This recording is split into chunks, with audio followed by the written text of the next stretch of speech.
కడప జిల్లా పులివెందులలో మాజీ సీఎం జగన్ పర్యటిస్తున్నారు. రేపు మాజీ సీఎం దివంగత నేత వైఎస్ రాజశేఖర రెడ్డి 77వ జయంతి వేడుకలకు హాజరు కానున్నారు.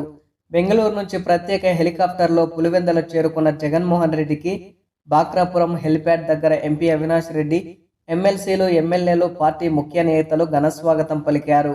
ప్రస్తుతం క్యాంప్ కార్యాలయానికి చేరుకున్న మాజీ సీఎం మరికాసేపట్లో పార్టీ నేతలు, కార్యకర్తలు ప్రజలతో ప్రజా దర్బార్ నిర్వహించనున్నారు. స్థానిక సమస్యలపై నేరుగా ప్రజల నుంచి విన్నపాలు స్వీకరించే అవకాశం ఉంది. రేపు ఉదయం తన తండ్రి దివంగత నేత వైఎస్ రాజశేఖర రెడ్డి ఘాట్ వద్దకు చేరుకుని ప్రత్యేక నివాళులర్పిస్తారు.